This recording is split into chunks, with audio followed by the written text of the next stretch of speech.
Imagine waking up tomorrow and a salary cap has been implemented across the Premier League. Clubs can no longer spend freely and any breaches will result in huge consequences. The days of the big six dominating the transfer window are now gone. Being the best in the market now means that you're the most tactical, not that you have the heaviest wallet. But it begs the question, what happens to the transfers, the superstars' wages, the competitive balance amongst the 20 clubs, and most importantly, what happens to the way football operates? So today, we're breaking down exactly what a salary cap would do, and the impact it would have across the Premier League. The good, the bad, and the absolute chaos that would inevitably follow. So let's break this down. According to EBSCO, salary caps in sports are financial regulations set by leagues to limit the total amount of money teams can spend on player salaries, aiming to promote competitive balance and financial stability. Salary caps come in multiple forms: soft, hard, and hybrid. In America, where salary caps are most prominent, the NFL and NHL have hard caps, whereas the NBA and MLB have soft salary caps. Hard salary caps completely forbid teams from going over the limit whatsoever, whereas soft salary caps do allow teams to go over the limit, but they could be subject to things like free agency reductions and a luxury tax, which we'll touch on a bit later. An example of breaching a hard salary cap and the consequences it can lead to is the Pittsburgh Steelers in the year 2000. The Steelers were fined $150,000 and docked a third-round draft pick just for breaching a salary cap. On the flip side, if you have an owner who's happy to put his hand in his pocket, breaching a soft salary cap is way less detrimental to an organisation. For example, the LA Dodgers pay the MLB luxury tax, which is officially named the competitive balance tax. This is because their team payroll massively exceeds a set threshold, which in turn is designed to promote competitive balance. In this particular example, the Dodgers themselves have a high tax rate because they've been over the $237 million threshold for multiple consecutive years now.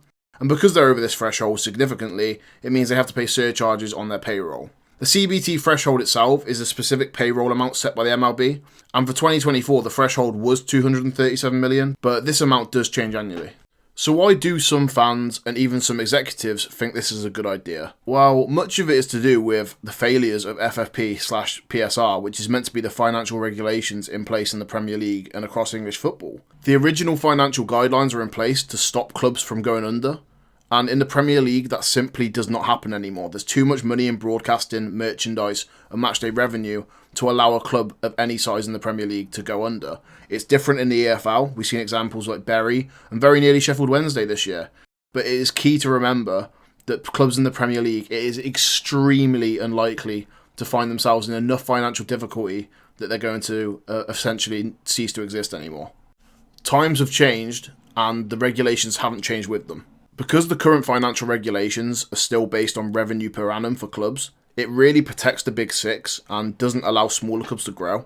A team like Bournemouth or Burnley aren't going to achieve as much revenue per year as Manchester City or Manchester United, meaning that for them to go out and get the best players it's hard because they're so limited on how much they can spend. By having a level playing field, it means that rich owners wouldn't be able to outspend poor ones. It would stop domination of teams every year, seeing the same top three in the Premier League every year. It would reward smart recruiting, signing players cheap from the Championship or young, and evolving them into superstars would be rewarding. And overall, it would mix up competitive balance. I mean, if you look at some of the American leagues, especially the NBA, there is a different winner every single year. And in the Premier League, there's only a select few teams who have actually won the league within the last 20 years. So a lot of these small club executives are really pushing for this, especially as the risk of financial meltdown is kind of behind us now in the Premier League. On the other hand, there is a hell of a lot of people who do not want this, and a lot of these people are very powerful people within the Premier League ecosystem. And the argument that these people make, and their clubs make, are very logical ones. I mean, the Premier League is so far ahead of its rivals like Serie A, La Liga and Bundesliga, that why regulate it and fall behind? I mean, history proves that when you regulate something too much, and you kill the ambition, it's going to decrease in value, the money's going to stop flowing. Currently, there's no place that players want to play more, other than maybe Real Madrid and Barcelona, than the Premier League. And as a result, the salary cap would kill a lot of ambition of people trying to come into the Premier League, and a lot of rich people at that as well. And whether you agree or disagree with some of these American billionaires, these nation states coming in to buy Premier League clubs, the stuff that they do for the local area has been astonishing. I mean, take one walk around the Etihad campus, and you'll soon realise that these owners coming in from foreign countries and pumping their money into the areas is not exactly a bad thing. And the last thing you want to do is kill that ambition and kill people coming over from other countries and trying to pump their money into our game. And as a product itself, the Premier League would become damaged whether you like it or not. I mean, the top players would leave to unregulated leagues. If you tell Haaland that he's got to drop his 400 grand a week contract to 200 grand a week to fit Man City's salary cap, he's going to up and leave to Real Madrid, Barcelona, Bayern Munich, any of these big boys before you can even tell him.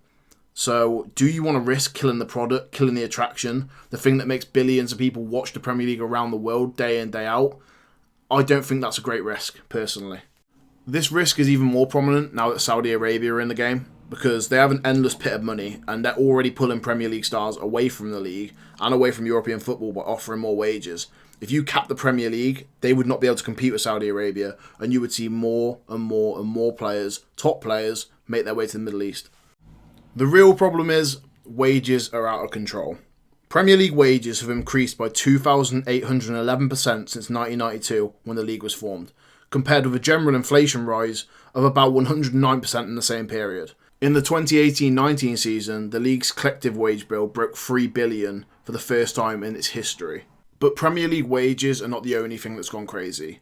Agent fees have exploded. Premier League clubs spent a combined £409 million on agent fees between February 2024 and February 2025, with Chelsea topping the list at just over £60 million. That is more than Sunderland, Burnley and Wolves spend on their wage bill alone. When you break it down, it's quite simple. Whilst there's no cap on what clubs can pay agents, the big clubs like Manchester United, Chelsea, Man City and Liverpool will stay winning. They will always be able to pay the higher agent fees, which as a result means agents have more incentive to push their players towards those clubs, rather than the lower paying clubs like Burnley, Sunderland and Bournemouth. So what would a salary cap look like in the Premier League? Well, according to beIN Sports, under the proposed system, clubs would be limited to spending no more than 5 times the broadcast and prize revenue earned by the team that finished last in the Premier League. Based on the 2023-24 season, that would set the cap at approximately £550 million per club. What the rest of the salary cap would look like is very much up in the air. People don't know if it would be a soft salary cap, a hard salary cap. The Premier League would have to implement some sort of enforcement body that punishes teams that go over. Would these punishments be luxury tax fines, squad size restrictions, transfer embargoes or points deductions? Much of it is just up in the air. When you look at what the Premier League has done based on PSR punishments to the likes of Everton, Nottingham Forest and soon to be Leicester, I really do think they go with a hard cap approach and they go down the line of points deductions and transfer embargoes. So who would be the winners and the losers if a Premier League salary cap came in tomorrow? First of all, the biggest winners would actually be the mid-table clubs. Teams like Brentford, Brighton and Crystal Palace, the ones that are already run smoothly and rely on good scouting. A salary cap forces every club to work within the same limits and suddenly the gap between them and the top 6 shrinks dramatically. These clubs already punch well above their weight, and if you gave them a financial playing field and let their talented staff flourish, they could become genuine European contenders. Young talented players is another huge winner in this. When clubs can't throw 300k a week at established stars in each position, they're going to be forced to use their academy more. You'd see more debuts, more playing time for local prospects, and probably a new era of breakout stars as well. Honestly, who doesn't want that? Overall, as a result of the salary cap, it would make the league less predictable, more competitive, way less financially chaotic, and as a result you get tighter races, more upsets, and probably fewer clubs on the brink of administration in the lower leagues as well, as money does filter down the leagues. If I could pick the biggest winner from the salary cap, I'd probably go with Sunderland. I mean, they have the 17th lowest wage bill in the entire Premier League and the second youngest squad. Those two things combined are perfect for a team that has to deal with a salary cap. As for the obvious losers, the elite clubs. City, Chelsea, Liverpool, Arsenal, United and Spurs would struggle. These teams rely on having huge wage budgets in order to attract the world's best players, and a hard cap means they can't outspend everybody else. Their biggest advantage disappears overnight. Another loser would be the incoming superstars. The Premier League instantly becomes a less lucrative destination if wages are capped. We would see fewer Galactico signings and more players choosing leagues where they can still earn uncapped money, especially Saudi Arabia. And finally, and arguably the biggest loser of all this, football agents. Because with a cap in place, there's less room for inflated wages, signing bonuses and insane commission fees. It cuts straight into the heart of their business model and they would truly feel it. So this all sounds nice and dandy, but when people suggest salary caps, they rarely mention the chaos that it would inevitably unleash. The moment the Premier League puts a cap in place, every club in the league would instantly have to slash wages to get under it. And that means one thing: a wave of superstar exits. Imagine overnight, half the league's biggest players suddenly become available because their clubs can't pay them anymore. Clubs would be forced into fire sales, contracts would get ripped up, and agents would be ringing every single club in Europe that doesn't have a cap, trying to get their client out before their value drops. And that's just the first week, because then you've got the loopholes. If you think Premier League clubs won't try and cheat the system, you're dreaming. I mean, we'd see image right deals, fake consultancy contracts, bonus structures that are just complicated beyond belief. Some clubs would follow the rules, sure, probably your Brighton, your Brentfords, but others would dedicate entire departments to bending the rules. But the weirdest chaos, the league table itself. Teams who rely on expensive, established squads would fall off a cliff, whilst the clubs with strong scouting and strong academies would rocket upwards. You'd get at least one shock Champions League team every single season, and at least one historically big club getting dragged into a relegation battle. The Premier League would still be exciting, but it would be unstable, unpredictable, and completely unrecognisable from what we watch today. And that's ultimately the chaos that nobody talks about. The reality of turning the most financially free league in the world into the most restricted. So after all of that, could the Premier League actually introduce a salary cap? The short answer is yes, but not quite the American way. A full NFL-style hard cap where every team has exactly the same spending limit is almost impossible. There are way too many independent owners, too many legal protections, and too many vested interests. And most importantly, the Premier League isn't a closed league. Promotion, relegation, European football qualification.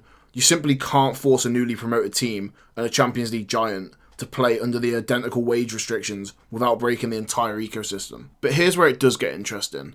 Because whilst the Premier League hard salary cap does seem like a myth, a soft cap, a luxury tax, or a squad cost limit tied to revenue does not seem impossible. Those could happen, and in some ways they already are. Financial sustainability rules, squad cost ratios, and UEFA's new regulations are slowly nudging English football towards something that looks a bit like a salary cap, just without using the actual words. And if financial pressure keeps rising, if more clubs start doing what Everton did or what Forest did, the Premier League might eventually be forced to adopt a clearer, stricter system to stop the chaos. So no, we'll probably never see a full NFL-style salary cap with spreadsheets and draft boards, but we will see a world where spending is tightly controlled, where wages are capped by revenue, and where the biggest teams can't just outspend everyone forever. That future is a lot closer than people think, and if that ever arrives, the Premier League will never look the same ever again.